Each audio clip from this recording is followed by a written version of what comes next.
குருவி வாவ்! வணக்கம் குழந்தைகளே.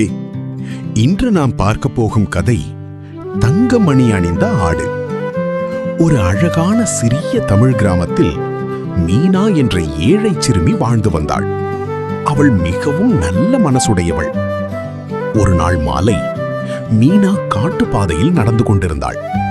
அப்போது ஒரு குட்டி வெள்ளையாடு சோகமாக அழுவது போல சத்தம் கேட்டது. மீனா அருகே சென்று பார்த்தாள். அந்த ஆட்டின் காலில் காயம் இருந்தது. அது எழுந்து நடக்க கூட முடியவில்லை.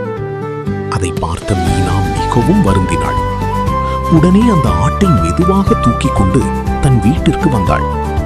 அவள் தண்ணீரால் காயத்தை சுத்தம் செய்தாள், மருந்து வைத்தாள். சிறிது நாட்களில் அந்த ஆடு ஆரோக்கியமாக மாறியது. அது மீனாவை எப்போதும் பின்தொடர ஆரம்பித்தது. ஒரு இரவு முழு கிராமமும் தூங்கிக் கொண்டிருந்தது.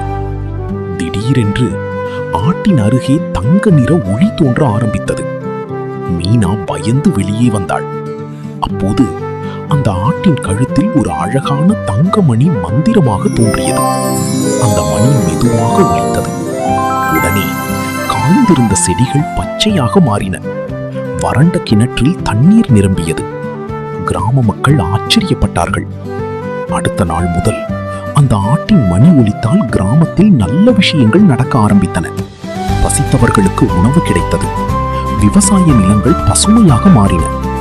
கிராம மக்கள் எல்லோரும் மகிழ்ச்சியாக வாழ ஆரம்பித்தார்கள். ஆனால் ஒரு பேராசைக்காரன் அந்த தங்கமணியை திருட முயன்றான். அவன் மணியை தொட முயன்ற உடனே பெரிய காற்று வீசி அவனை கீழே தள்ளியது. அப்போது அவன் தனது தவறை உணர்ந்தான். இறுதியில் மீனாவும் அந்த மந்திர ஆடும் முழு கிராமத்தின் அன்பை பெற்றார்கள். இந்த கதையின் நன்னெறி, நல்ல மனசுக்கு நல்லதே நடக்கும்.